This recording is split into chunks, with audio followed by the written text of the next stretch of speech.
Hi, my name's Sarah and this is my book review for Troubled Blood by Robert Galbraith, aka JK Rowling. I am very new to YouTube and creating video content or anything like that, so apologies, this is going to be quite a low-tech video. I've got some headings written down about sort of what I want to talk about, so it's not going to be completely meandering. In order to help you navigate, I've just written those on pieces of paper. I was going to stick them to the shelf behind me, but that's a million miles away. So I'm just going to stick them to my chest because I couldn't find a better way of doing them. Hi, my name's Sarah. This is the way that I'm going to be helping people navigate through the video, so if you want to watch a little bit but not all of it, then by all means do so. I also am putting in some content warnings on some of the areas. I do think they're important, and some of the things that I'm going to be talking about are going to be quite dicey. Apologies if you can hear my dog walking around. I also don't know how to fix audio and don't have a specific microphone, it's just coming out of my phone. Content warnings, because I'm not doing like skips to time codes and things like that. I'm going to be doing a hat, so I'll give a content warning for when I'm going to be talking about something which is probably quite difficult to listen to. I'll have the hat on, so then it should be quite easy to seek past what I'm talking about, and the subject will be visible on my chest because, as I said, there's nowhere. I couldn't find a better way to put them behind me. I thought it would be important to talk about my personal biases going into this, about what I am. So I am a bisexual woman and I am cisgender. I would consider myself to be quite liberal, reasonably woke, and quite the sort of SJW liberal end of things. I would consider myself very much a trans ally. With regards to race, which I will be picking up because, again, I think it's an important topic to talk about when critically discussing media. I wouldn't say that I am very up on a lot of racial issues and things like that in the wake of the Black Lives Matter protests earlier this year in 2020. I read up a lot more about it, so I would say that I'm not completely ignorant, but I would say that I am very much not the person to speak about the kind of subtleties of things that might be problematic around representation. So I also wanted to talk in this section about the JK Rowling controversy, just so it's all together in one video, and I'm also talking about it how I have seen it and where the issues have been in that from my point of view, so that you know what I'm talking about. So JK Rowling had a series of tweets. Obviously she wrote Harry Potter. Like, if I need to say that, why are you here? Like, don't already know about that. So she wrote Harry Potter years and years and years ago. She's written a couple of things since then that have been nowhere near as successful as the massive viral hit that she did. She's done a few tweets which have been sort of labelled as quite problematic and quite transphobic. Apparently there was one a few years ago. I'm not picking you up. There was one a few years ago which I didn't see and I don't know the content of, but that was labelled as quite sort of problematic, and people had responded to that with quite an educational overview apparently. Something that came up a lot earlier this year was in response to somebody holding up a sign protesting around women's rights, and the sign said better rights for people who menstruate, and she'd retweeted it with the comment underneath, oh, I swear there used to be a word for that, wobbin, woofin, and something like that, so saying it was women, and a few people responded saying actually not everyone that menstruates is a woman and not every woman menstruates, so actually kicking up a fuss about more gender inclusive language just makes you look like a bit of a dick, really. In response to that, instead of apologising or just letting it die down, she wrote a really long essay talking about how she wanted to have sort of free speech and things like that, and how you couldn't express sort of more right-wing opinion without sort of having a social media pile-on and getting a lot of flack from it. Jammy Dodger on YouTube did a fantastic response video, really sort of in-depth and very sort of heavily referenced as well, talking about that and responding to that. So I won't really sort of go into any more detail on that. This book, Troubled Blood, was put out, which I'm going to talk about in just a sec, most of this video to be honest. And then after that, which had its own sort of kick-up of controversy, she'd also retweeted something about having bought some pin badges from a local seller as opposed to someone that's sort of big and international, sort of like Asda or something like that.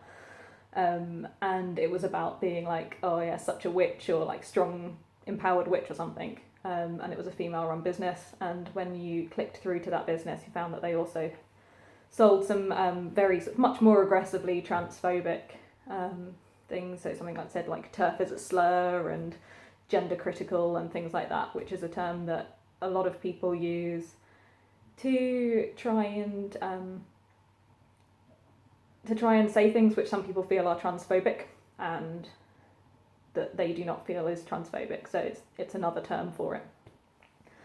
So the controversy on this particular book was about its on Troubled Blood was about the fact that it's got a character in it who dresses as a woman in order to attack and kill women. And also that which is one of the arguments that comes up a lot with gender critical people, that trans women aren't women, they're men that are dressing as women, or men that don't identify as trans women will say that they're trans in order to get access to women's spaces, in order to be violent or sexually inappropriate with women. So it was saying that, you know, having a character like that, especially on top of the other controversy that had come out this year, was a particularly bad look. Additionally, the name that's used, so this is a book that was written under a pseudonym as opposed to JK Rowling, presumably to separate herself from the series of children's books, because this is very much not a children's book. So I can understand using a different pen name there. But the name that she'd chosen, the Robert Galbraith, was supposed to be the name of somebody that was quite into conversion therapy. And gay conversion therapy, it's been outlawed in a lot of places as just being completely inappropriate. And a lot of people saw that her using that name was a way of kind of supporting gay conversion therapy, or at least kind of being a bit positive to it. It felt like a weird thing to do. I had a bit of a look into it. I didn't spend tons of time on it just to see if that was actually true or if it was just something that was kind of going around, a bit of due diligence. It seems that there's somebody that doesn't have the same direct names. When you search for like Robert Galbraith, it's all Troubled Blood and the books and the Strike Cormoran novels. Excuse me. But there was someone that was called something like Charles Richard Galbraith or something like that. It's not the direct name, but there was something else that was quite close, and he was a scientist, and one of the things that got linked a lot was the fact that he'd done some very unethical research on prisoners, including trying to convert a gay man against his will, who I believe was a prisoner. And that gets cited quite a lot in LGBT literature and things like that. That was an example of science being used against LGBT and the queer community. So that's the controversy and background, and that's where I'm coming from it. I will say as well, I'm not really going to be talking much about sort of poverty, but I came from a very sort of well-off background and sort of grew up in the south of England as well. So I feel like I'm vaguely similar. I'm sort of quite familiar with some of the views that JK Rowling might have come up about. I grew up in quite a conservative household, so I might have shared some of her views at some time, so I feel like I've got a bit more of a background there than I might have otherwise. Onto this book specifically. Plot overview. So the book is set in 2014. I believe Strike Cormoran novels are a series. This is the only one that I've read. So it follows Strike Cormoran, who runs a detective agency with his partner Robin, female Robin, and they get approached by a character called Anna Phipps, who says, "My mum went missing 40 years ago." This is spoiler heavy as well. I didn't say that. This is going to be a very spoiler heavy review, with the thought of you should be able to watch this video and know everything that happens and all the plot turns and twists and things like that. So turn back now if you don't want to be spoiled. So Strike Cormoran is approached, having come out of the pub, by Anna Phipps, who says, "My mum disappeared 40 years ago. Her name was Margot Bramborough. It was a highly publicised case. No one ever knows what found out. She just went missing and no one ever saw her again. Will you investigate it for me?" And he has a chat with his partner and says yes, and then they say, okay, we're going to spend a year investigating that. So she went missing from her doctor practice. Margot Bamber was doctor, and there were a lot of people that they investigated throughout the process. They go into it in quite a lot of detail, which is one of my complaints later on about the level of detail I go into it. It's a mystery, it's a cold case, loads of the people have died, people have changed their names, etc. So the whole process is uncovering information across all of that. The case was investigated at the time by 2 police officers. One was Talbot and one was Lawson, both males, and I can't remember their first names, and I believe both of them have died, but their children are still alive, so their children are involved somewhat in the case. Talbot was a police chief, and after having a mental breakdown, and a lot of the criticism about him is that he bungled the case, like in plot, the criticism about him is that he bungled the case because of his mental health problems, and then Lawson comes in and is kind of, well, you know, a lot of the leads have gone cold, and that's why they never found out what happened. After spending about a year talking to people, they kind of get to the point where they're going to have to stop investigating. They're not really sure they're going to know what happens. They put 2 and 2 and 2 together, and suddenly, right at the end, find out that it was in fact the nurse at the practice who who just kind of liked to poison people for lols, and there's never sort of anything more in it than that. But she liked to poison people, and she was going to get found out, and she thought that Margot was going to steal her boyfriend, and so she poisoned her and then killed her and then blamed it on somebody that had disabilities. So he thought that he'd done it and managed to get everyone to keep quiet about it. So that is the whole plot over that. I'm just going to pause briefly while I get a drink, because otherwise I'm just going to be coughing the entire time. One moment. Okay, a large glass of water got, and now I shall return to talk about the characters. So there are a lot of characters in this, just a lot. I found it quite tricky to keep up with all of the names. As sort of a lot of people, if you've seen anything about the book, you'll know that it's like 900 pages long, and it's got a lot of names to fill those pages. So I'm going to talk very briefly about kind of a who's who, and then I'm going to come back and look at how those characters are portrayed a bit more around like gender and race and sexuality and those sorts of things. So the book looks at the sort of from the perspective of, it mixes between Strike, Cormoran Strike, and Robin. There are 2 protagonists, so sometimes you're kind of on the shoulder of one and on the shoulder of the other, and you get some of the internal dialogue of each of those characters and kind of what they're feeling, and the other emotions that you get are in tune from their responses. So Strike is a private detective. He set up the firm and hired Robin on. I'll talk more about her in a second. And he is ex-military. Can't remember if he was ex-police as well. He was in somewhere fighting in some sort of battle, and had an injury from that, and he had a leg amputated as part of that. And he then became a private detective based off of that, and he's had a number of quite high profile cases. He lives in a flat, he's single, he's he's almost 40. I think he starts the thing at 38, and then he says, 'cause I'm going to be 40 next year at the end of it. So he's in his late 30s, and he lives in a flat. He's had sort of previous failed relationships, so he's single at the moment, lives in a flat above the detective agency, which is based in London. His partner, Robin, who's the other person we spend a lot of time with, is a woman in her 30s. She's going through a divorce, so she's also single, and she lives with a housemate called Max, and they have a dog called Wolfgang, which is not important, but pet. She has a lot going on, so I'm going to talk a lot more about her. She's quite one of the sort of more interesting characters, I think. She was originally hired in as a temp in the agency, and then started to was so good that she got hired on full time and ended up working her way up to become a partner. Not sure how long it takes, they're a little bit murky about that, but you get the impression that it's been a few years, and they've got then quite a close working relationship. The subcontractors who also work in the firm, there are possibly more than 2, but I could only remember 2 when I came to write up my notes about it. That is Saul Morris and a guy called Barclay.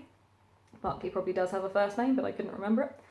So Saul Morris is, I think they're both ex-police based on sort of what they do. They sort of look at detectives that then want to go freelance as their general thing. Saul Morris is a little bit of a misogynist, bit of a flirt, a bit inappropriate. Nothing that's super duper overtly inappropriate throughout, with a couple of incidences such as sending a dick pic, being a little bit, I'm going to say handsy, but just a little bit close, like a kiss on the cheek or a hug when a handshake would have been more appropriate, that sort of thing. And he eventually gets fired. Spoiler alert. And Barclay, who is Scottish, we don't know much more about him. He generally seems like he's quite a decent bloke, and they both get put on duties of things like trailing people and taking photos and things like that of people as part of their private investigating work. I don't know anything about being a private investigator, so I can't speak to that. So yeah, that's them, both men, and neither particularly interesting by themselves. Pat, who I think is done dirty this whole plot. I'm going to talk a lot more about her later on. She is the secretary, so they had, or admin person within the team. So they had a lot of temps coming in, but they didn't do well necessarily, so they decided to hire someone on full time, and it's Pat. She is a slightly older woman, and she smokes a lot, and she's really good at her job, you know? Like, I think she gets done dirty the entire time, and when I talk about the way that gender is spoken about, I will pick up on that more. But I really liked her. I think that she was done dirty this entire plot. Everyone was a bit mean to her for no reason. So to do with the Margot Banborough case, she worked in a practice called St John's because she was a GP. If anybody sees this that's based out of America or anyone else, that can be like a family doctor, I think is the appropriate equivalent. So if you had a problem, you would go in and see like one person within a practice, and it's slightly more than a cut or graze, but it's where you'd go if you just had a problem that you needed to look at but wasn't hospital. So there are 3 doctors in there. Dr. Gupta, who is generally like a kind Indian man, quite diminutive. Some people have described him as a coward, so he wasn't particularly confrontational or anything like that. Dr. Brenner, who is a sort of white man shown to be quite paternalistic and quite, I think politely it would be old-fashioned, but sort of less politely it might be a little bit sort of misogynistic. I think paternalistic is probably the most appropriate term, so very old school, and women cook dinner and things like that, and men go and have careers as doctors.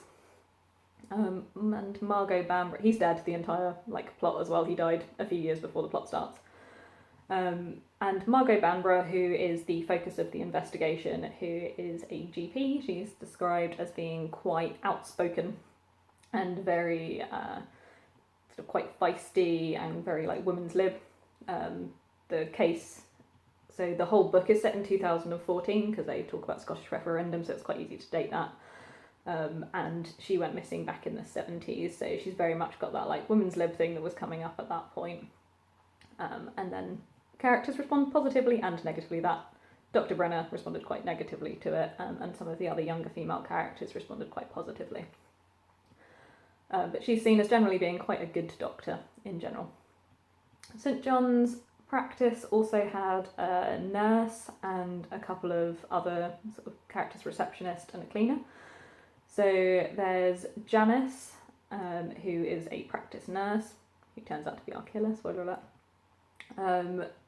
Gloria and Irene, who are nurses. Gloria really got on very well with Margot, and Irene did not. I'll talk more about both of them later. Wilma, who was a cleaner, who is a black woman.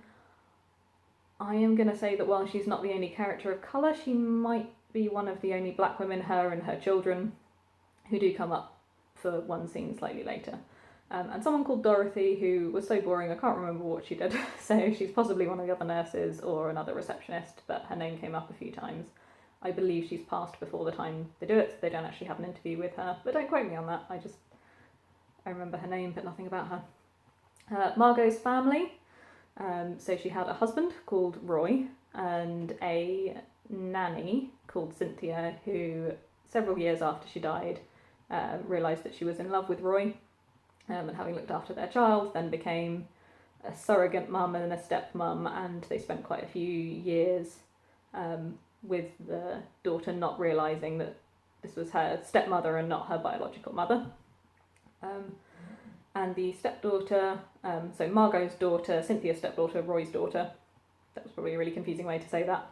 The daughter, who's the person who hires Strike to say, I want to know what happened with my mum, is called Anna. She is in a same-sex relationship. She is an architect, and she's shown to have done quite well for herself financially, and she has a partner called Kim, who is a psychologist. On Strike's side, so we've got his kind of family and his friends. So his mum is Leda. She's shown to be quite wild and quite spiritual and quite hippie. And she passed away sort of a few years before the story started. His father is a man called Johnny Rokeby, who is a lead singer of a famous band called the Deadbeats. His sister also has a musician father, not as famous as his. But there's this impression that she kind of sleeps around with musicians, was kind of trying to get his money off him, and things like that comes up as quite a few plot points.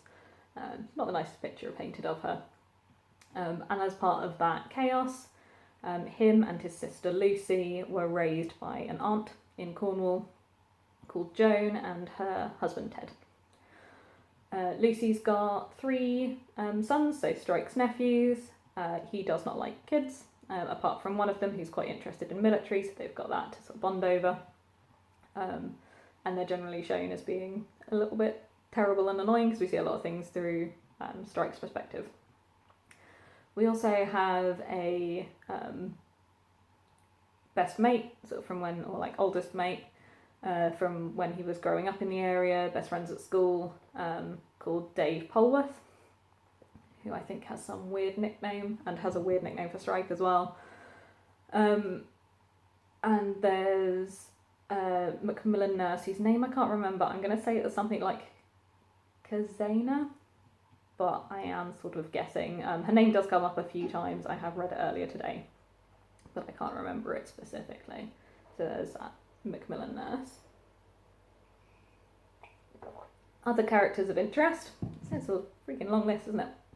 Is Carl Oakden, who is Dorothy's son, and he wrote a book about the Margot Bamborough case, which was unpublishable because of like a legal thing, because it was basically all just made up. He was 14 at the time Margot went missing, and they generally just assumed there was a lot of speculation and a lot of just libel. It's either libel or slander. One of them's when you write it down.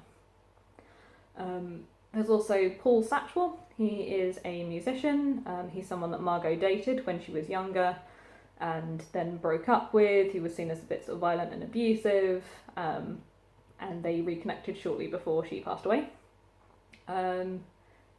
Not really a suspect, but there's a guy called Shanker, who is a sort of criminal underground contact that Strike has. We see him for a couple of scenes. There is Mucky Ricky, who is a gangster who sort of worked out the Little Italy area. Him and his sons are involved in that. I think he said he had 3 sons that are grown up, and he's quite old now. There's Betty Fuller, who was someone else living in the Clerkenwell area, which is where the whole incident about Margot going missing comes from. She was shown to be living very much in poverty and working predominantly as a sex worker, a lot of underground work, and there were kind of suggestions that she was basically living as a person within poverty.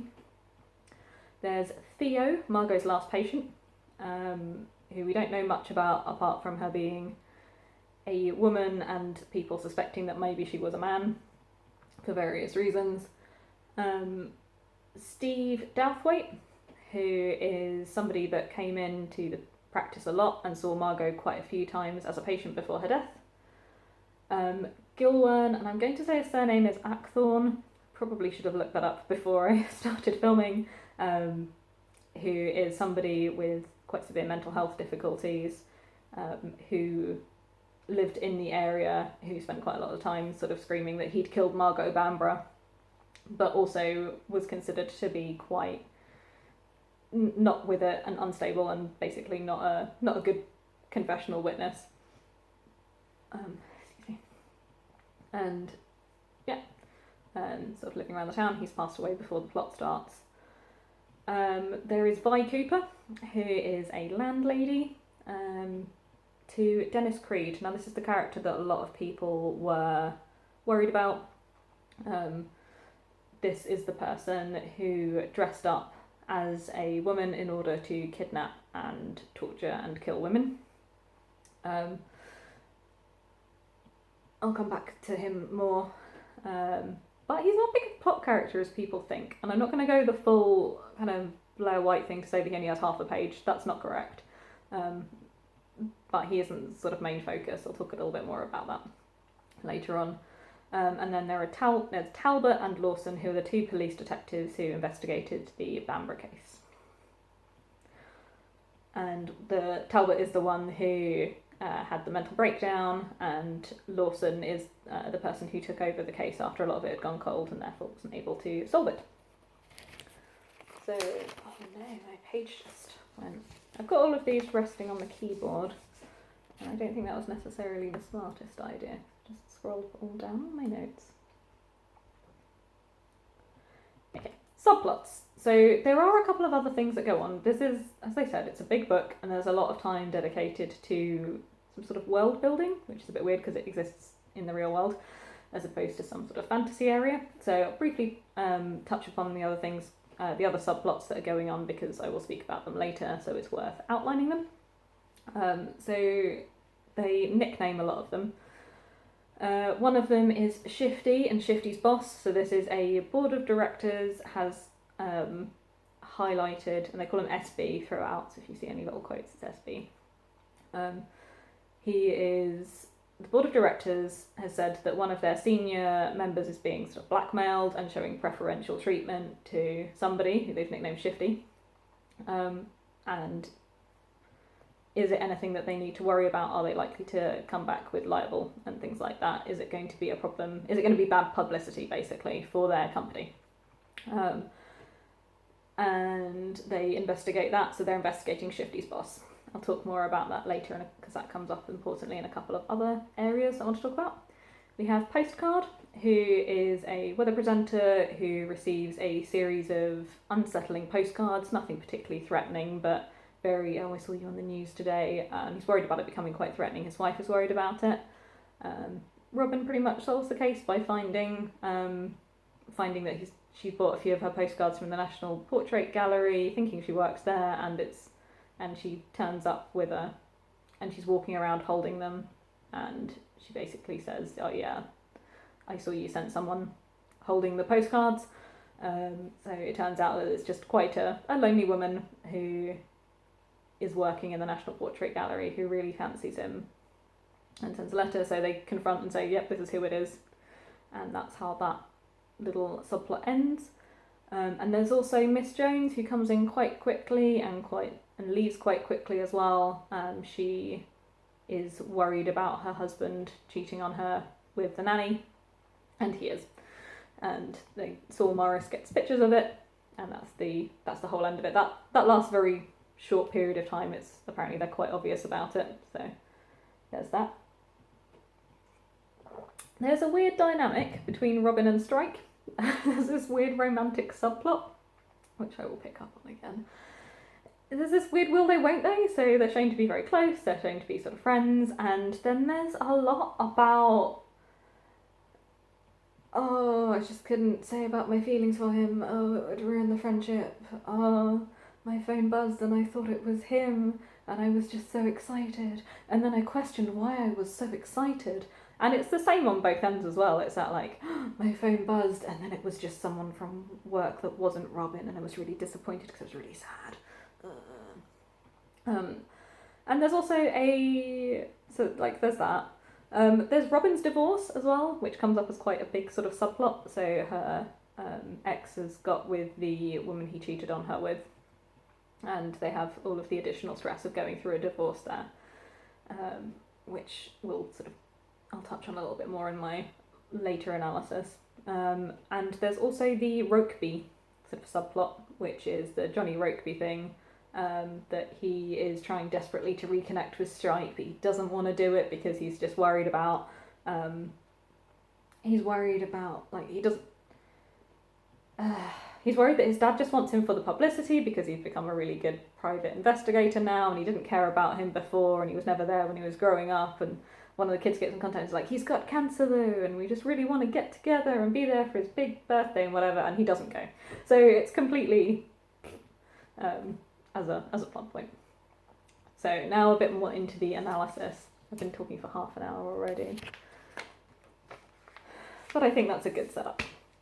So gender, and how gender is portrayed. So I'm going to go through kind of the characters that I spoke about and talk about how their gender's portrayed. I'm not going to go through every character for everything that I analyse. So Strike, he's our protagonist. One of our protagonists is a manly man and is portrayed as, we're supposed to like him quite a lot. I think he's supposed to be quite a likeable character, though not completely flawless. He's not written as whatever the man version of a Mary Sue is. He is specifically described as being very big, very muscular, and very hairy, quite bear-like.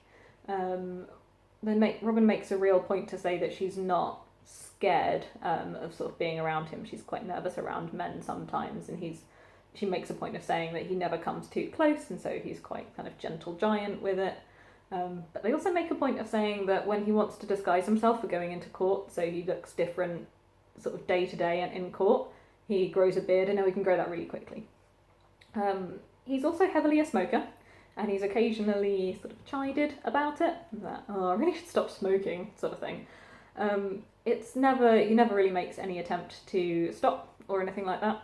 And it's just kind of seen as something he does. They mention him smoking quite a lot. So I would say that the framing, because in a lot of media criticism I've seen is that, like, you can have a bad character, but you just need to frame, if you've got a character doing problematic things, and you want to point out that they're problematic, you need the other characters to react badly to them. So if you had someone walk in and suddenly drop the N-bomb and everyone is just chill about that, what you're saying is that's fine. And if all your characters go, whoa, that's not fine, then it's okay to have that scene, kind of. More nuanced than that, but just to sort of look about framing. So it's not to criticise that the character has flaws, but are those flaws pointed out as flaws, or are they just fine? He is, like, his smoking is pointed out as a bit of a flaw, but he's also spoken to be smoking a lot, which seems to be like it is something that came up. I've just had a little note on my phone to say that the recording might skip a little bit there, so apologies if that's the case. Robin is our next one. I think she is probably mostly our JK Rowling insert. I won't say that every book has a author insert, but if it did, it is mostly in Robin. She has had a quite difficult bit in the past with men. I'll speak about them more because it's content warning related. She speaks a lot about kind of the issues of being a woman, and I would say that the only problem with this, well, there's two problems I have with this. One is that it's very heavy-handed. It's not done subtly, it's not done elegantly. It's just very, oh, why would I noticed that they don't listen to me in the same way as they listen to Strike. And, oh, everyone's always thinking that I'm his secretary and he's my boss just because I'm a woman and because he's older than me. She's about 30, so with Strike being about 40, because they mention it in a scene. And she spends a lot of time worrying about the fact that she hasn't got children. The issue, other than it being quite heavy-handed, is that it's very earlier wave feminism. So it's things like women should be able to have the vote and have a career before they go and have marriage and babies. So there's still a lot of expectation for traditional gender roles and traditional lives. So there is still the assumption that you will want to get married and that you will probably want to have children, and if you don't have children, you'll spend your whole life regretting it. So she spends a lot of time talking about how she really loves her job and she's really, really into her job.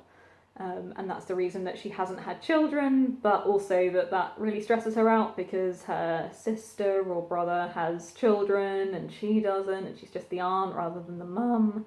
And is that something she's going to regret forever? So she spends a lot of time thinking about that sort of thing, and spends a lot of time being, like, it's mentally, so she's not sort of out with it, on a bit of a soapbox with that, which is,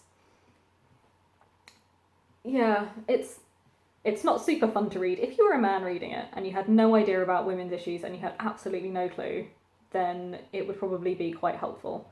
It's not nuanced, it's not subtle, it's not just someone looking at her and her feeling a little bit uncomfortable, which you might sort of brush off or forget as a scene. But in the space of a woman reading it, especially a woman that's, experienced the world like this, it's not just like, yeah, same, it's that, actually no, I don't want kids, and I never want children, and I'm okay with that. I don't spend my whole life going, oh, but what if, and oh no, all the, other people, and I'll never be as beautiful as that other woman. So there's a lot of comparing herself to Strike's ex as well, because of this will they, won't they plot point. There's so much to unpack in this.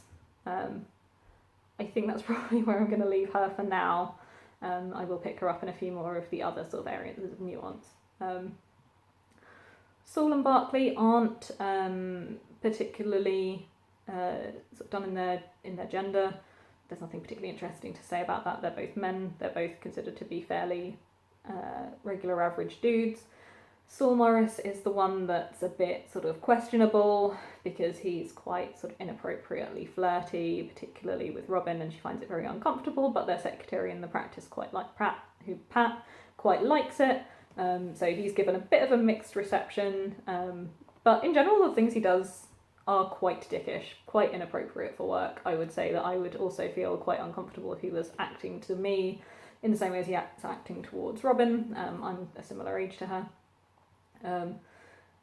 He does get fired for his actions at Robin's insistence when he comes up behind her and grabs her by the waist, and because she's got a previous history of being attacked, which I will put content warning on when I speak about it sort of more graphically, she sort of freaks out and hits him and threatens him with the knife that she was washing up, and he gets fired as a result of that in a sort of big drama.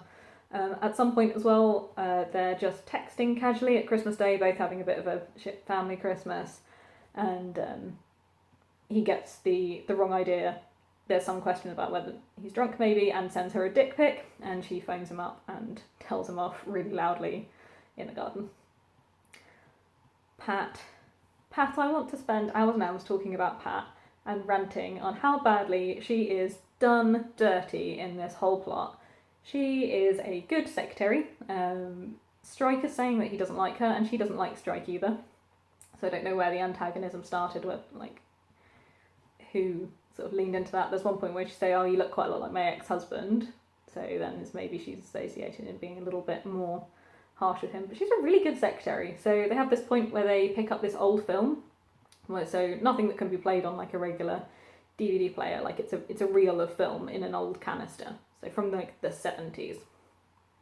And she goes okay, well, we're about to break for the Christmas holidays and Robin's going and I'm going tomorrow morning. Can you get us a player for the end of the day? And she does, and that's really good. And she's the level of Harvey's secretary from Suits, Donna. I was trying to remember her name earlier. She is at that level. She is so good. And the way that Strike describes her is being old and smoking too much. And he describes her as having a monkey-lined face. And fuck you, Strike Cormoran, for describing your excellent secretary, who might not be pretty and 20, but for all freaking, does amazing work for you, way above and beyond. Everything is down as being, way better than when you had a group of temps. She has always done all of the filing, she has processed all of the expenses, and everything is, up together. So she is doing everything that you ask of her, and when Strike is ill, so he's got his flat above, she knows that he's ill because he's going out with the flu, because everyone's gone out with the flu, because it's a seasonal cold thing.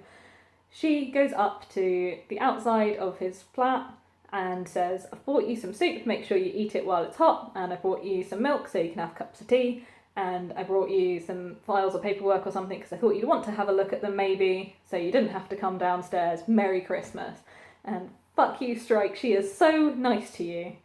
And the really big thing that annoys him is that she smokes a lot. Well, not that she smokes, that she vapes. So when she is outside, she is smoking, and when she is inside the office, she is fairly consistently vaping, which is a really freaking annoying thing that he is annoyed about when he smokes. And he smokes a lot. He's always like winding down the window in the car and smoking. There's one point where he laments that he can't smoke in the office because it will probably look unprofessional.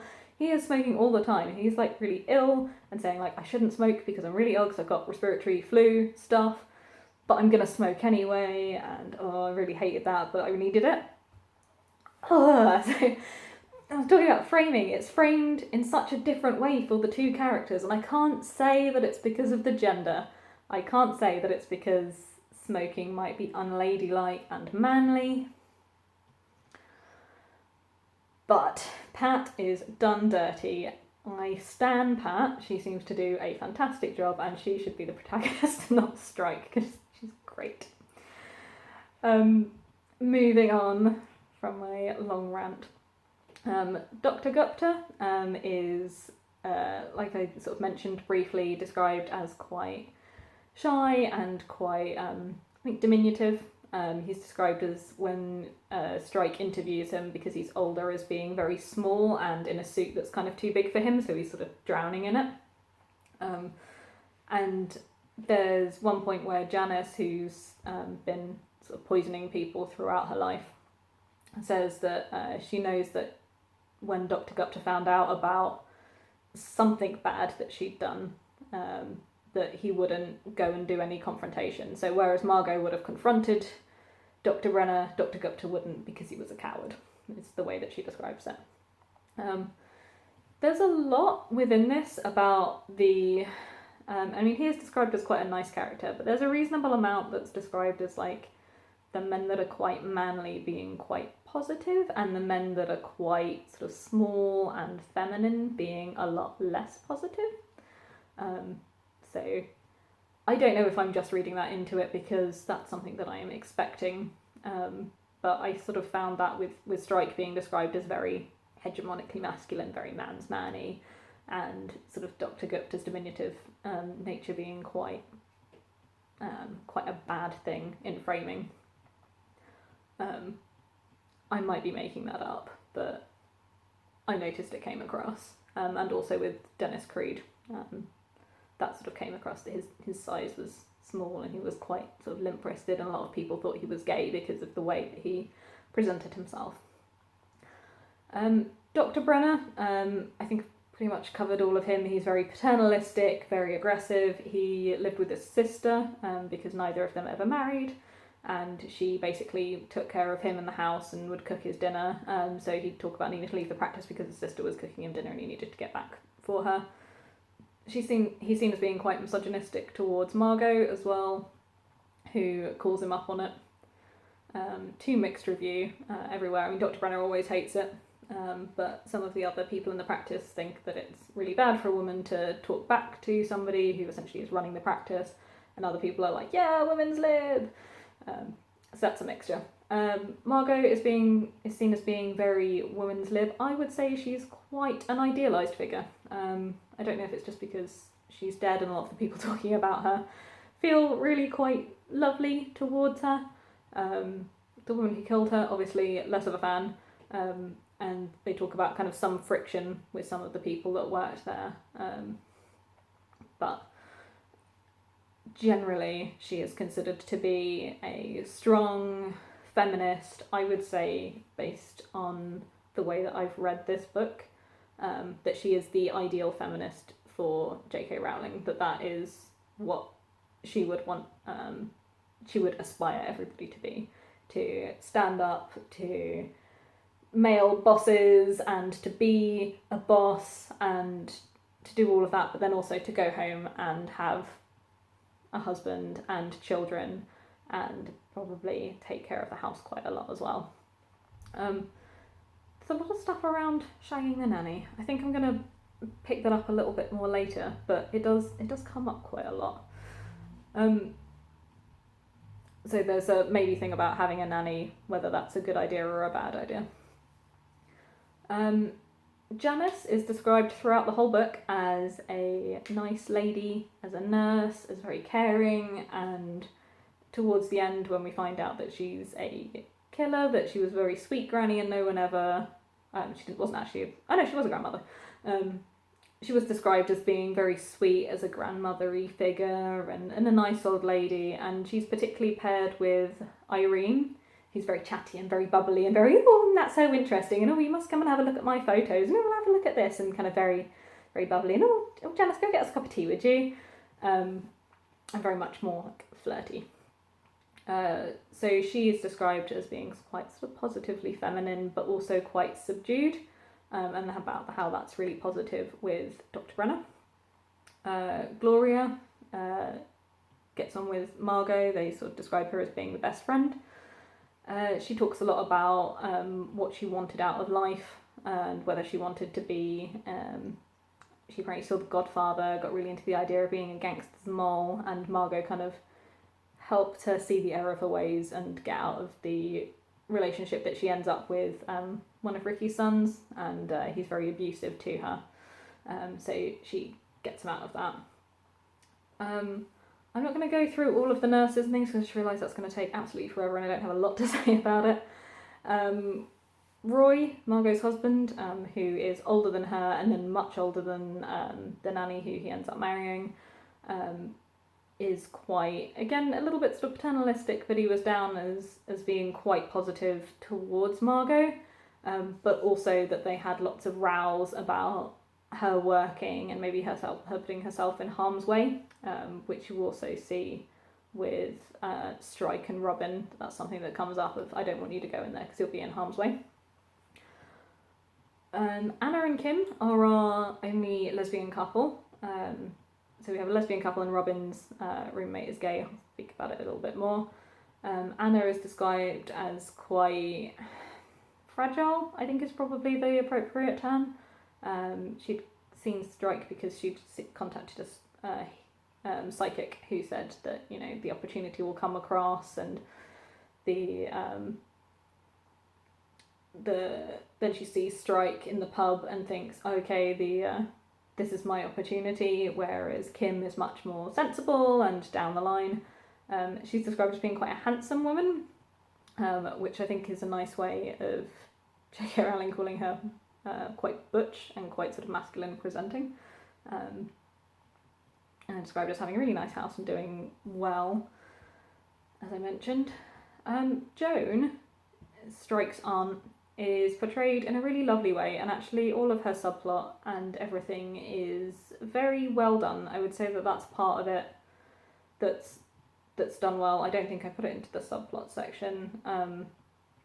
She's dying of cancer, and the scenes where they're coming down, they're describing her as getting more frail, and she's still wanting to be supportive and is very, very loving and is seen as very much taking the children in, never having had children of their own, taking in her sister's children and looking after them, always wanting to be continuing to look after them, so everyone will be there to help her out, and she's taking care of the kid. She still wants to make everyone a cup of tea. She's like, oh, you're coming to my house, I'm going to look after you, I'm going to make everyone dinner.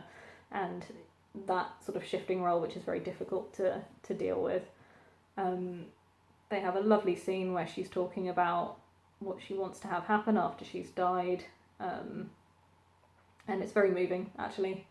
It's very well done. Ted is seen as being who's her husband, is seen as being very supportive, and sort of quite lovely as well. Lucy, his sister's, down as being very straightforward and very down the line, and that's sort of because of the mum being quite sort of floaty and having sort of dragged them around quite a few different places, so that's sort of seen as a response to that, and how she's very much likes to plan and be organised. Leader, who is Strike's mum, is framed as being very bad.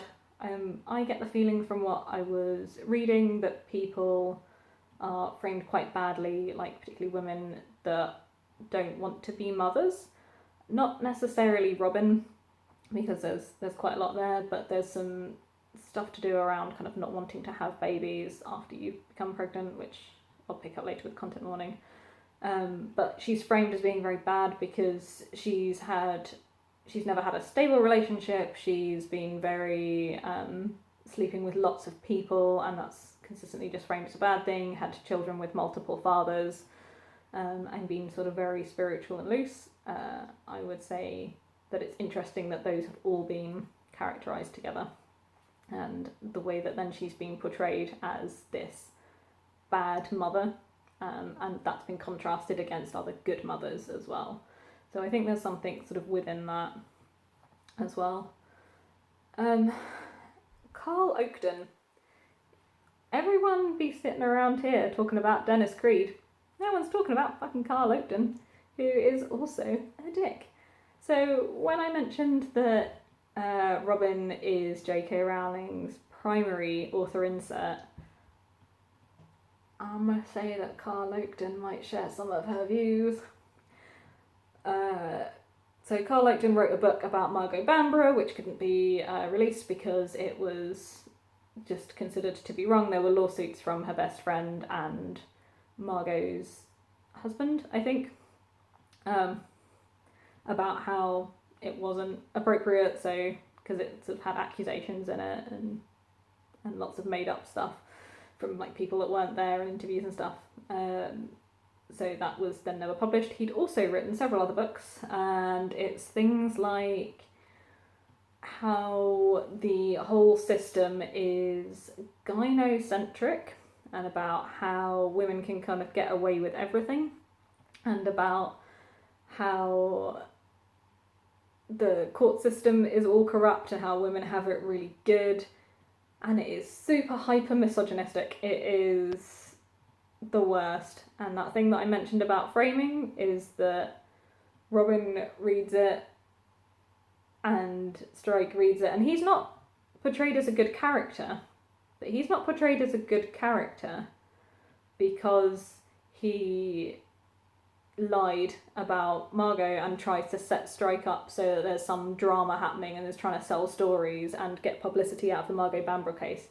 He is not portrayed as a bad person for having written these misogynistic player type books. He is an incel wet dream type character. It's terrible, and it's never challenged. It's never a conversation either directly with him, which I agree might be inappropriate if they're just trying to question him as a witness, but I don't ever recall a conversation between like Robin and Strike going, oh wow, the things he's saying are really, really terrible, aren't they? It never happens. It's never questioned. It's never framed as being super mega inappropriate. I'ma just leave that there because it's bad. It's bad. And no one ever challenges it. So I think Carl Oakden is probably the most misogynistic and like directly worst character. And at one point, and the reason I say this is a little bit of an insert thing, partially because none of the characters ever challenge it, but partially because I believe he also uses the phrase gender critical. And sort of some of the things that come up are some of the arguments that people use if they are gender critical, not necessarily things that JK Rowling has said herself, but things like, oh, you can't say anything these days because otherwise the left will pile on you and you get social media pile-ups, so you can't really say these things. If you're going to say these things, you're going to get a lot of flack from liberal feminists because they want the world to be better for them. So he is probably, I'm going to say he's more problematic than a lot of the other characters. He's probably one of the worst out of all of that. Betty Fuller is somebody, because I'm skipping over a few because I don't want to be talking for 7 hours. Betty Fuller is somebody who had sort of grown up in deprivation and had to spend a lot of time working as a prostitute. She is framed terribly. I'm going to pick up some more about age and sexuality because she's now in assisted living. I think she was on oxygen. I can't remember if they said she was also incontinent, but she's quite old. So she is framed quite badly. Theo is an interesting character. She doesn't come up a lot. She's Margot's last patient, so they talk to her, or they don't get to talk to her. But there's some quite interest about if she's actually Dennis Creed. So is she actually a man, or was she a woman? So we never get Margot's notes written up because she said she's going to do it tomorrow because she's got to go to the pub now and she's already working late. But she saw this emergency patient, and when we finally get to talk to Gloria, because she's quite tricky to track down, she's the receptionist, she's the last person that saw Margot alive, according to all of the police reports. She had let Theo in and had said, yep, Theo was definitely a woman, in quite a lot of abdominal pain, and Margot had seen her. And people were questioning because Dr. Brenner said that she had quite broad shoulders, she had long dark hair that was kind of covering her face, and Dennis Creed had padded himself up and cross-dressed. And also the name Theo is obviously a masculine name. So it turns out she is a gypsy, so she's not registered with the practice, she's in a travelling family. I'm not sure that gypsy is the correct term, but I apologise, I'm not 100% sure what's the correct term, Roma or traveller. She's from a travelling family, and her name is just Theodora or something like that. I didn't recognise the name as being particularly Anglo-European, and she was brought in as a suspected ectopic pregnancy, but didn't want to go to the hospital because her family didn't like her boyfriend, and she didn't want them to know about it. So she is a red herring, but there's this assumption that she might be a man, because part of the problem around Talbot is that he was super sure that it was the serial killer, the Essex Butcher, or Dennis Creed. I'm going to come to Dennis Creed next, because I think he's the only other one about gender, and I think this is the most incensed one that people were worried about. To me, Dennis Creed is Buffalo Bill, really. He's not described as being a transgender character. His name comes up a lot because it came up in the initial investigation, and it came up in the initial investigation. He does turn up, they do investigate him as a suspect, but they also agree that there was too much focus on him and that maybe it was, maybe it wasn't. There's a couple of bits of circumstantial evidence that suggest it, and he had some point where he said, oh yeah, that was me, but it was just that sort of thing on top of it. He was described as sometimes, in order to hide himself, as cross-dressing, and also he claims in the interview as well that it was in order to get women to trust him, and that he would pretend he was gay and poison them and then say, oh yeah, you're just drunk, love, here, don't worry, should I get you a taxi? And that their assumption of him being gay would then mean that they felt safe to come with him. It's not great. I'm just going to say that is not a good look. I think the inspiration was perhaps less from contemporary sources and much more from Silence of the Lambs. One of the other things he's described as doing is talking another inmate when he was in prison into killing himself, which is also something that Hannibal Lecter does. So honestly, I think the real, it's not great. And I saw in something else that sometimes when people would say they were transgender, people would say, oh, like Buffalo Bill, and that would be their first thought. So that can be something that's quite difficult. I think to be a direct attack on trans people, I think the criticism is valid. I wouldn't have read it and thought immediately that, oh, this is how she feels about all trans people. I'm going to say that it's a big oof. It's a big that's not great. It's a big that was maybe fine to write in the 70s when we weren't aware of transgender people necessarily. We weren't using the correct terminology, but this book came out this year. It came out in 2020. You should know better by now. So that's not ideal, and if it was an isolated incident, it would be like, this is bad and this is a problematic example. But where it comes on top of all of the other stuff that she's done recently, it looks bad. So I think gender's the most interesting part that people are interested about. I'm also going to talk about some of the other things in here which I think are also relevant for a thorough review, as if I haven't been talking for an hour already. So I'm going to very briefly touch on race. This is going to be a much shorter section. So my thoughts when it comes to race, I am not by any means the person that knows all about representation and good representation or anything like that. So I'm just going to highlight what characters of colour exist and a little bit of how they are portrayed. So Wilma is our only person of colour that I am aware of. I think maybe the Macmillan nurse might also be a person of colour. She's described as being very nice, very helpful and very kind because she's a Macmillan nurse. Wilma experiences quite a lot of negativity and discrimination, which is spoken about when they interview her 3 children who are all girls. So she's got 3 daughters who are now all grown up because the case was sort of 40 years ago. Wilma passed away. She speaks about not being able to make ends meet, about Margot trying to offer to help her because Margot's kind of held up as this, I don't know if we're going to say feminist Mary Sue, maybe. Margot's held up as this person that's always trying to help people and always trying to help women in particular. So she's held up as, so Wilma's put down as having been offered to do some cleaning at Margot's house, which she's a cleaner in the practice, so I can see that kind of being there. That's a very stereotypical job for a woman of colour. She later becomes a social worker, so there's, you know, she moves into a less racially defined career. That might not be the right way to say that. Again, this isn't a topic I know a lot about, but black women as cleaners is quite a big trope and quite an old trope, so that is not subverted. I would say that it would have to be a particularly woke book in order to cover that.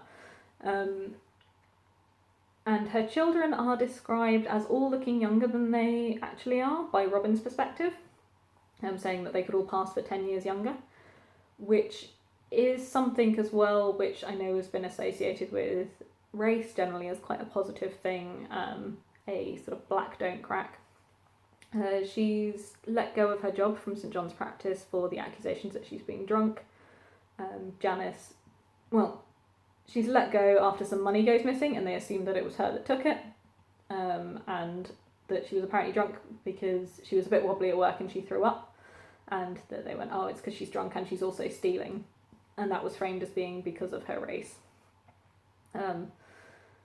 And the children, when they're talking about it as well, say that she wasn't actually Margot's offer to help and to sort of be that white saviour, as it's sometimes sort of mentioned, to say, I'll help you out, was also not necessarily appropriate because she couldn't get the bus fare to get that far away, and also having to like raise children and all of that.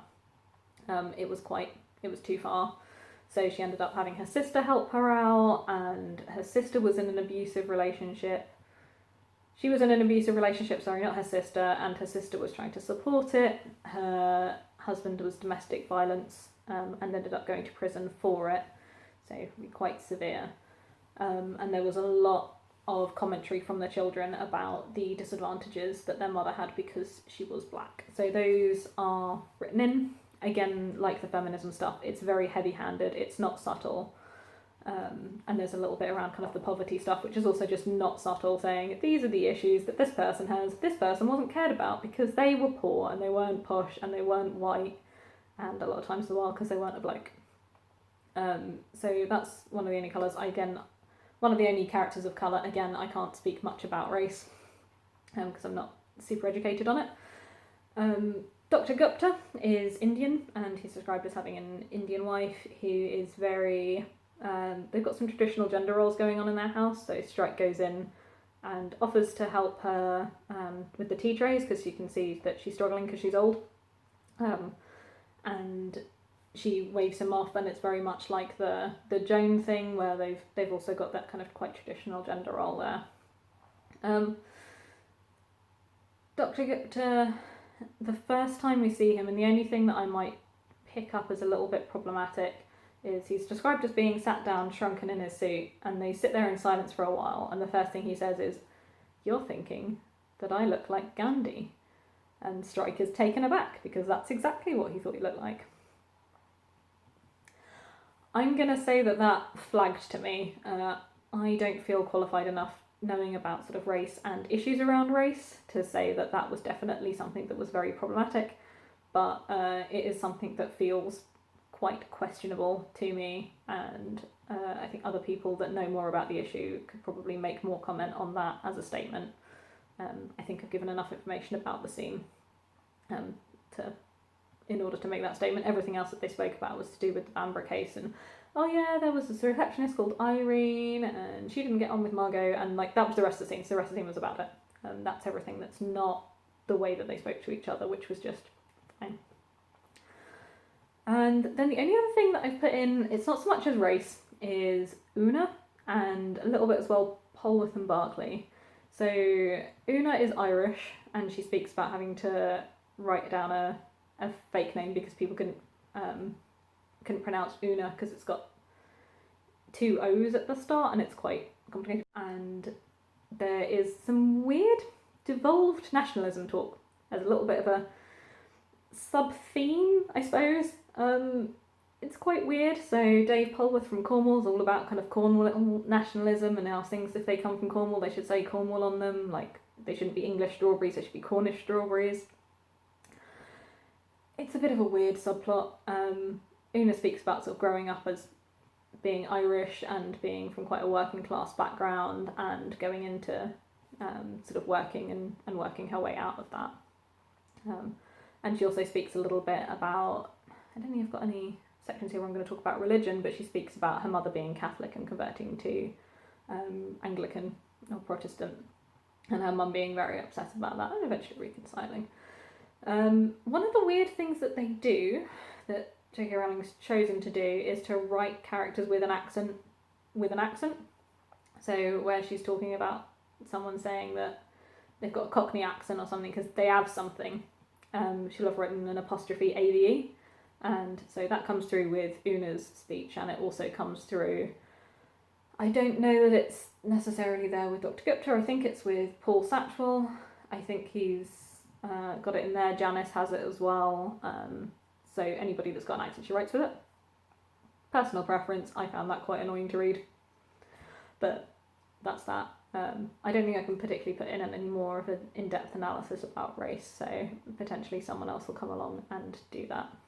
It didn't seem like particularly a focus. It was mostly white, but not completely white. I've completely neglected to write on a bit of paper in my super low-tech situation, but I wanted to speak a little bit about disability, because one of the things that I generally look at is what have we got around gender, what have we got around sexuality, and what have we got around disability. I will say that most of the media that I've consumed has not done a good job of representing disabled bodies, and not necessarily representing them very well. So there is a little bit within this around disability. I'm going to specifically talk more about mental health in a moment. So the disability around, I'm going to put age, because I don't think I necessarily have a better place to put this. Age is spoken about very, very poorly. It is very, very judgmental for older people. Care homes are spoken about as being depressing places with the smell of sweat, everyone wearing nappies, people being past their prime, and anytime an older character's described, they're described as being very saggy, very droopy, very wrinkly. Their once black hair has turned to grey, that sort of thing. 2 places where this came up particularly for me was with Betty Fuller, who was the sort of former sex worker, and about describing her as being really smelly, and her flat being really smelly, and Robin being really uncomfortable about it to the point where she doesn't want to question her, and about her being on oxygen, and they almost make fun of the fact that she's on oxygen as well.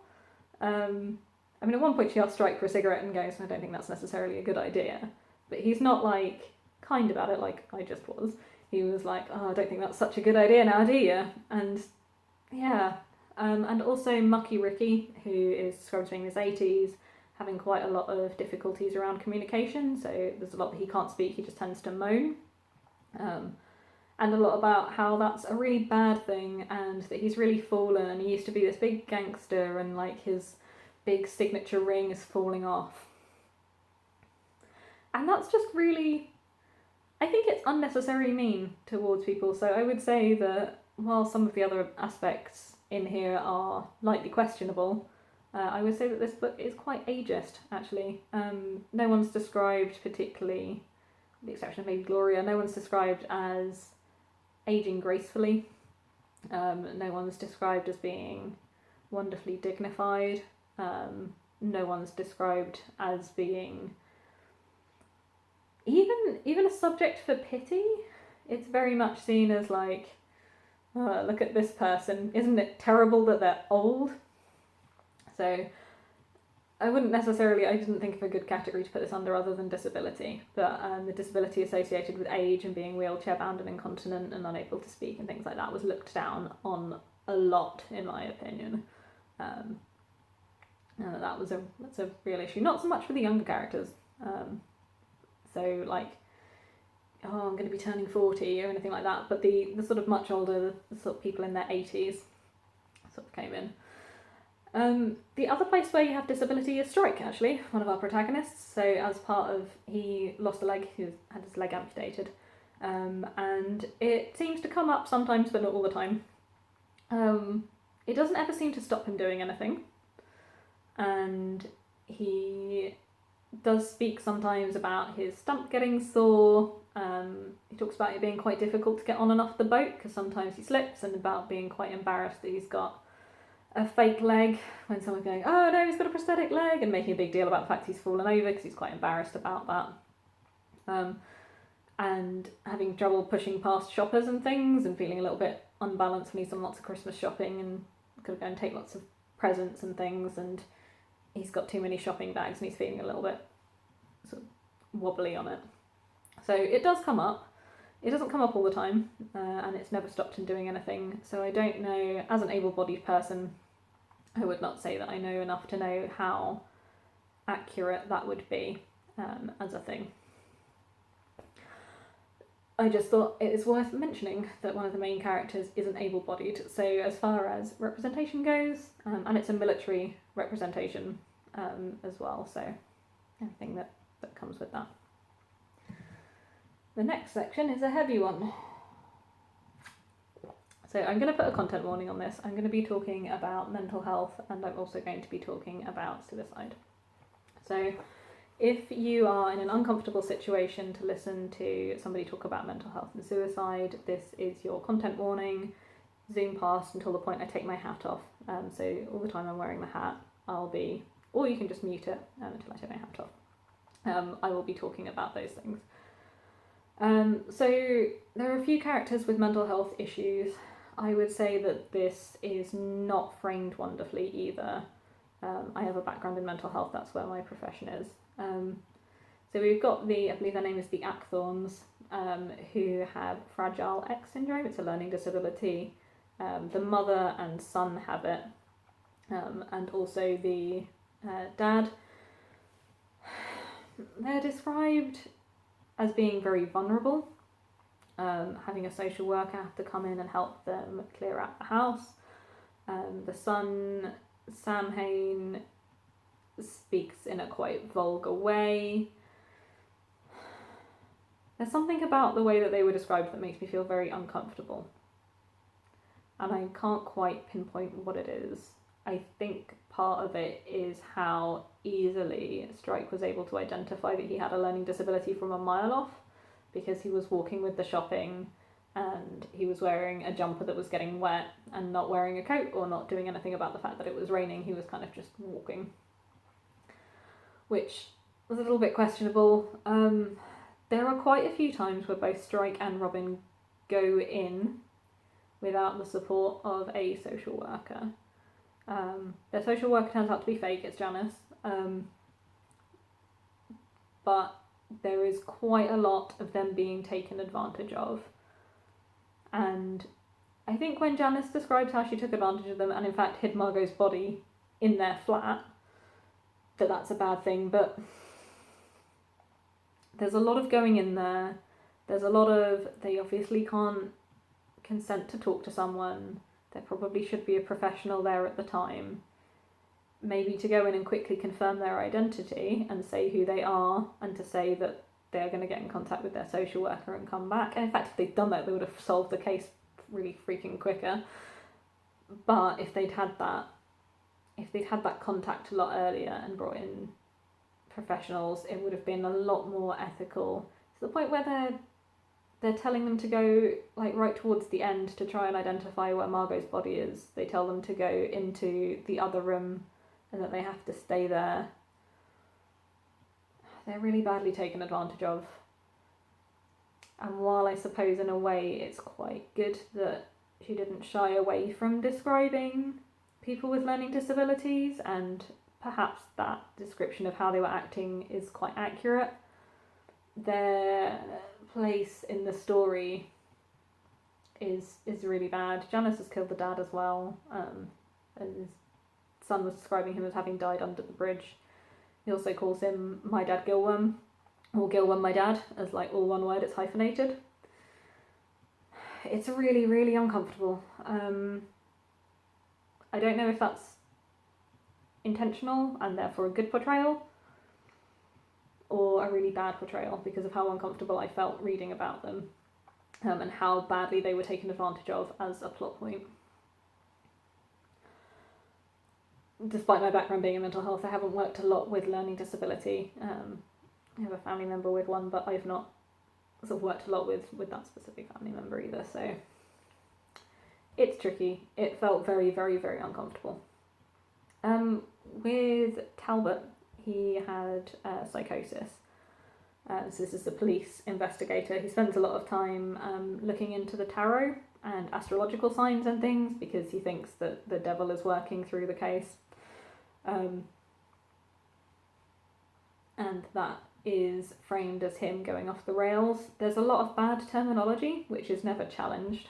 And also around the age thing, a lot of people used bad and outdated terminology when talking about people with dementia. So they said, oh yeah, they're demented, which is an older term. And I would say it's probably considered now a little bit more of an insulting term, in my opinion. You would probably say a person with dementia rather than a demented person, because demented's got a lot of bad characteristics around it. But they describe him, I mean, sometimes it's his son, sometimes it would feel like it wasn't necessarily the appropriate way to correct it, but it was like Strike and Robin talking in the car. They can be using the correct terminology. I get when maybe you've got a really old character who might be using terms that they're used to, so something like lunatic was the legal term in like 1974, but if you're working now, if you're in the world, you probably know better. It's not handled very well throughout. Talbot's psychosis is also down completely as being part of his thyroid. He's down as being very embarrassed, and he's down as being very scorned for his mental health problems. So he has to leave the police force even when he's recovered from his psychosis. I think there's something quite subtly problematic there, because it's suggesting that psychosis can come from a purely physical cause, and when you fix that physical cause, it will go away. Sometimes that can be the case, but it's not that purely clicky on-y-offy. So there can be a physical cause which exacerbates it. So something like using steroids can give you steroid-induced psychosis. So there is that. I don't think it's all steroids, so don't. If you're worried about it, talk to your doctor and if you can prescribe steroids and that sort of thing, not medical advice. But there are cases where physical things... Sorry, that's my dog if you can hear. There are cases where physical things can make it worse. So something like a problem with his thyroid might have caused issues around it, or like brain lesions and tumours and things like that can cause issues which present as mental health issues. I don't think that it was wonderfully appropriate to say, oh, it was just his thyroid, and then as soon as that problem was sorted out, he had some pills and he was better, completely, totally fine. Not great. And also, as I said, the terminology used around him, not great. The embarrassment that comes from it as well. Yeah, you know what, that's fine to have in. Although no one challenges it and says, you know what, it wasn't well. And he had a problem, and then that problem got fixed. And yeah, there is one quite nice part where they say that the detective work was shining through his ramblings. A lot of the occult stuff is put in really heavy-handed as well, like really badly. I'm not going to sort of go into that, but a lot of the whole like Satanists, which I think was unnecessary. Double content warning for the next one, because it discusses suicide. Charlotte, who is Strike's ex of a year or two, she has a suicide attempt. It's described in quite a lot of detail. Some of her previous attempts are described reasonably vividly. There's no content warning prior to it, and there's no chapter content warning, which I would say would be quite unusual to have on anything other than fan fiction that's posted online to say, you know, content warning, tags for the whole story, and maybe an author's note to sort of say, FYI, this comes up in this chapter. So she's described as having an abusive childhood, and she's described as having suicide attempts where she's cut, and also about drug overdoses. She's texting Strike in the middle of the night and he says, you know, this isn't appropriate, this isn't boundaried, and then doesn't do anything about it. So we don't see a really nice portrayal of someone saying, like, this is the best way to deal with this if you have a friend that's going through suicide, which I think is one of the really valuable things you can do in the media. He sweeps in as a hero, which is quite sort of in keeping with his character. So she's texting him things which he thinks is like, this is really worrying, has identified where the number's coming from, and then phones up the psychiatric service that she's in, and is there on the phone, and you need to find her, and oh my gosh, you need to get her now, and stay on the line, and like proper talking down from the ledge, which isn't necessarily, it happens, and it is one way of being a good friend. But a bit of a PSA, that's not the only way that you're there for a suicidal person. That's not the only way that you support someone that's suicidal. And it's the way that's portrayed the most. So there was a real opportunity there to have done that in a better way. Also, I would say that the plot would not suffer if it was removed completely. In fact, you could probably remove the entire character and the plot wouldn't suffer. So there is a question. I feel like Charlotte's purpose there is to be pretty for Robin to compare herself against and come up wanting, which is something that people do, and she's there to aggravate Strike and to make him stressed out. So she's just there as an unnecessary amount of tension. I'm going to leave Charlotte there. There is also, I forgot to put it in my notes, but there is also with Shifty's boss, when he's worried about sort of being blackmailed, he has an attempted suicide. So he's gone up on Tower Bridge and he stood there, and they're not sure whether they should break protocol and go and approach him to then sort of blow their cover, potentially save his life, and they decide to do so, which I think was the most ethical and appropriate decision. But it does involve Barclay again talking someone down from a ledge, so again it is a man sweeping in to rescue, which for that being the only portrayals of suicidality and suicide isn't.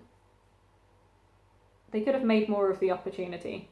I think in the case of Shifty's boss, it made a lot more sense. He's really worried about being found out about his behaviour, he's worried about his wife leaving him, he's worried about losing his job, and it feels very real, and that feels like the appropriate steps for him to want to take. That feels very congruous. But with Charlotte, we never actually see her. Like, she never walks into the office, or we never have a conversation with her. It's all text messages, so she could very easily have just not been there.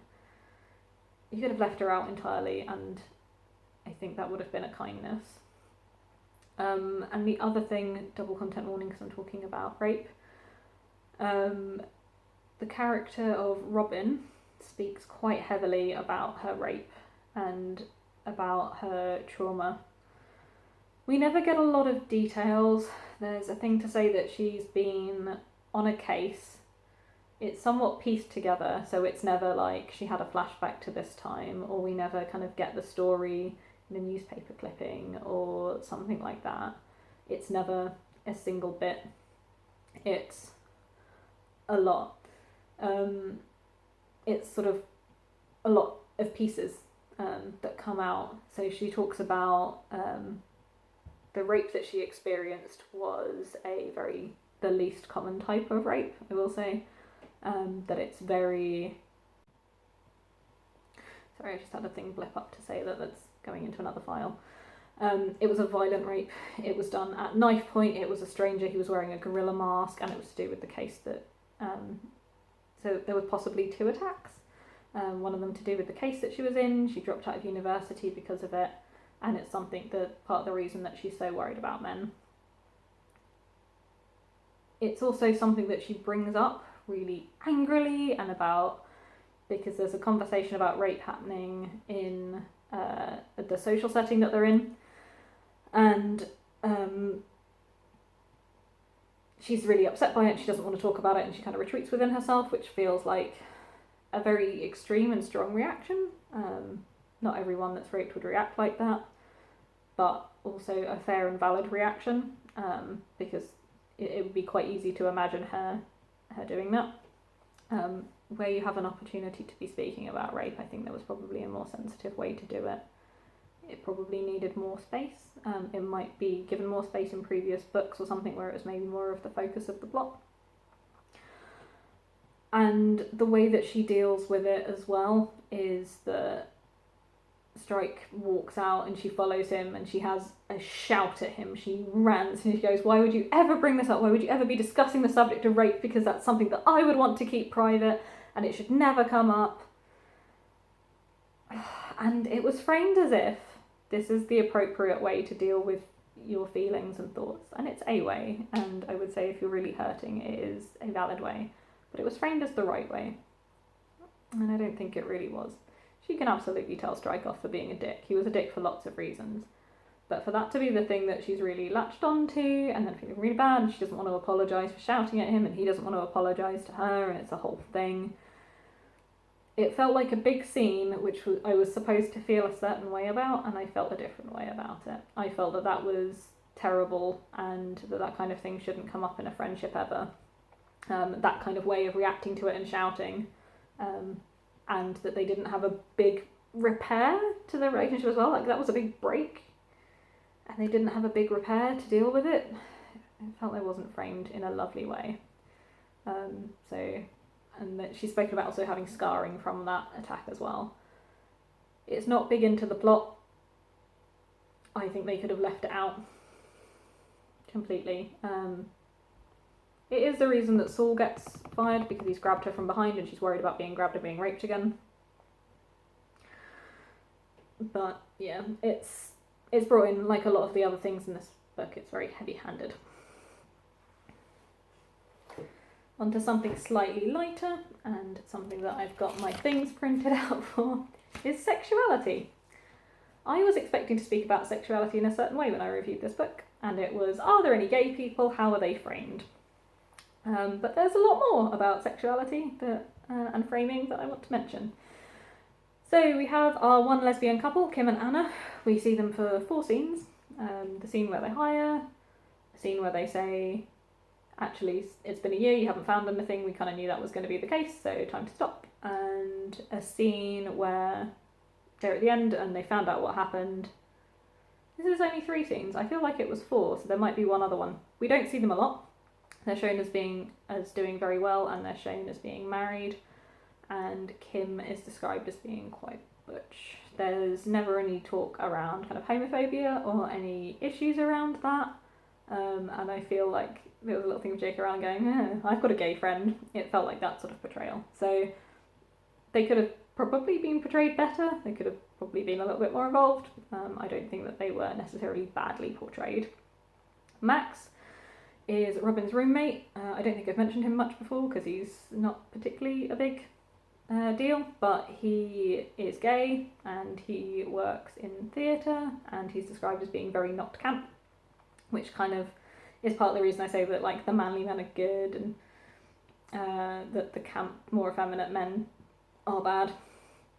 There's not a lot to say about him. He has a boyfriend in part of it. He's had a breakup, and in one sort of more emotional moment he talks about his breakup and about money and things like that. So there's that. Something I was not expecting to talk about was how prudish this whole book came across. Oh my gosh, so there. So Margot and Una, who were best friends, they met when they were bunny girls, and that is something that's portrayed with them, that they worked in a club dressed in like a sort of lingerie suit. Like, I'm imagining that it's like a sort of something that looks kind of like a swimsuit and with bunny ears. I've seen bunny girls like that. Weirdly, we had one hired at school. Not going to talk about it. Just for an Easter thing, it felt really inappropriate and weird. And that is always picked up. So there's something to say that like some characters were really like, oh, how could she be respectable because she was a bunny girl? Which isn't directly challenged, but it's also not the prevailing sentiment I got through the book. But Margot's always described as doing it for really noble reasons. She was doing it to support her family. She was sending money home. She was doing it, and she was really smart. She wasn't like the other girls, a little bit. So Margot's thing wasn't framed wonderfully. And Una is described as, are we sure that she was a priest? Because she was a bunny girl, and that seems like a really weird thing to go between. So that was weird. And also, Margot has met her abusive boyfriend, Paul, through being a bunny girl. So generally, sex work being framed quite badly. And fetishes. Now, I've been around the block with fetishes. I've been involved in the local scene as my own thing. And every time a fetish comes up, it is described as a really bad thing. It is described as like no one has like a healthy fetish that they just indulge in, and it's fine. There's like it comes up. So there are a couple of cases where it comes up. So with Dr. Brenner, he was really into shagging people that were pretending they were dead or sleeping, and that's what turned him on. And Betty Fuller, who he had been visiting as a prostitute, said that that was the thing, and they had a bit of a laugh about it, which can be a thing. If you've been a sex worker, then having a laugh about a client isn't behind their back, not necessarily great, but also not necessarily beyond the realm of possibility. But it's described as being a really bad thing, and he was probably drugging people, and maybe he had a barbiturate addiction, and he probably wanted to drug people, and there's some, my brain went, are they trying to set up that he drugged Margot because he wanted to shag her? Yeah, it's also unnecessary. It was fine for the plot. It put question on his alibi, it put question on him as a character, but it wasn't super necessary. There's a lot around, so one of the Robin's comments quite early on in the book is that she's found out a lot about people's fetishes and all the weird things they get up to as a private investigator. So that's also quite a negative framing there. And Betty Fuller brings up a lot about anal, which makes everyone very uncomfortable. She's fine. She doesn't care. But the framing around that is like, whoa, what's this crazy thing she's doing? So my conclusion is JK Rowling has the most boring vanilla sex ever. There's no positive portrayal of fetishes, and there's a lot of negative portrayal, which I was not expecting to ever have to think about or look into. And Shifty's boss is also another one of them. So it turns out he's an adult baby. So they see one of the other clients coming out covering his mouth, and that he's left with a pacifier. They talk about him patting on the head. I worked out a million years before the character said, adult baby is a weird fetish. Of all of the fetishes, like spanking and bondage kind of fall under the kind of normal end, and poop and adult baby and feet kind of fall at the more weird and ridiculed end, because it does feel like there's a hierarchy of that sort of within the community, that there's some are considered weirder than others, and it's one of the ones that's a bit rarer and considered a bit weirder. And he comes in and he's like, Barclay comes in, having investigated it, and he said, go in, say you're a client, and say that you've been recommended by Shifty's boss, because we're getting right to the end of the case and we really need an answer. And he comes in and says, yeah, mate, I've worked it out, they do kind of adult baby stuff, and like, mate, you're never going to believe this, it's hilarious. And like, it's weird, and maybe you're going to have a little giggle about it. Until you remember that he was on a bridge. He was so worried about anyone finding out about this, that he was on a bridge, and he was going to kill himself because he was worried about people finding out about it and losing his job and losing his wife, saying like, I'm not cheating, but I don't, if she found out, she would leave me. And it turns out all fine for him in the end. But I feel like if you know the distress that this is causing this man into his life, having a good lol about it, probably not appropriate. And no one ever challenges it. No one stops to say, okay, we've had a bit of a laugh. What are we going to do? Because actually he's doing everything fine. It's all okay. He's not hurting anyone. And okay, maybe his wife's going to be a bit upset about it. But it's never portrayed like that. It's always portrayed really badly. And even things as non-wildly kinky as anal are put in to be really, really bad things. And if you have a 9-inch cock up your ass, he will split you right open. And this is from Betty Fuller talking about, it's like, yeah, no anal after that unless you pay double. I couldn't work for a week after. I had to have 19 stitches. Anal's fine. You will survive it. Use some lube, use condoms for safety, and go slow. You could have tears if you are really rough, but this is a PSA. Anal will not kill you. Something else that I'm going to give a content warning about. I've put this under sexuality, but it doesn't necessarily fit. Again, I'm going to put the hat on, and if you want to skip past it, I'm going to be talking about abortion, and I realise that that's something that can be very upsetting for people. Skip to the point where I take my hat off, if you don't want to hear about that content. So there is, abortion is framed as being a really, really bad thing. A lot of people, when there's a suspicion, because it was Margot's name that was used, although it was someone else using her name, it was Gloria's, like with her permission, because she was supporting her to go and get an abortion. Margot is sort of pro-choice very much, and Gloria speaks about the difficulties of being pro-life, and other people were saying she'd never get an abortion, not with a kid at home, and that's something that's really bad that she never would have done. So that's framed as quite bad. There's a lot of things around sort of throughout the book that says motherhood good, abortion bad. And I will say that the framing around it was kind of okay. She speaks about how it was massively, massively difficult, even though she didn't want to have the baby. She secretly went on the pill because she was so worried about it. Her partner was abusive. It was one of the gangsters. It was Luca Ricci, and she didn't want to have the baby, and she was worried about being trapped. And if she'd had the baby, both her family and his family would have been very insistent that she gets married, and she would have been trapped, and she wanted to leave, and she had to flee. She had a sort of big flee from this domestic violence situation with Luca, to the point where she left the country until he had got married, because she was so worried about coming back and ending up dead or trapped in a relationship with him. And it's still framed as being quite difficult and something that she really struggled with. So there's a very strong pro-mothering sentiment sort of throughout this book. And I just thought that's worth something mentioning. Again, there's no warning that that's what's going to come up as content, but also it's quite a rough book, and it is about a lot of murder and things like that.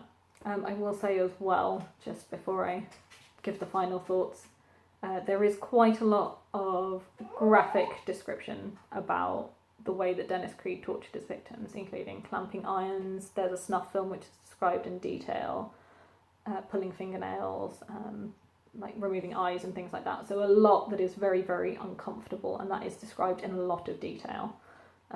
So that's something to just be considerate about if you do decide that you're going to want to read this book by yourself. Final thoughts. Just my own opinion on it. I read this book for free because I was worried it was going to be transphobic, so I read it I just typed in Troubled Blood free PDF or free ebook or something like that, and I found a website that had it fully hosted. like I said, it's very heavy-handed in its feminism. It feels very 70s, women's lib, and it's great, and women can go and have careers alongside having babies and caring for their husbands. And it's not written in subtly. A lot of the stuff is very heavy-handed. It's fucking long. It's got too many subplots. It's just a lot. And the big question, is it transphobic? I would say, as my conclusion, it doesn't set out to be transphobic. It is problematic. And alongside, and as a cisgendered person, alongside all of the other things that JK Rowling's done, she probably should have thought twice before she put this in. The book is written fine. There are lots of quotes from the Fairy Queen, which is weird. And there's more to be said about it. The writing's okay. It's not the worst book ever, but it's also not great. So, sorry this review is really long and unedited and super unprofessional. But that's it. I think it's probably quite in-depth about a lot of things, and I hope you found it valuable. See ya.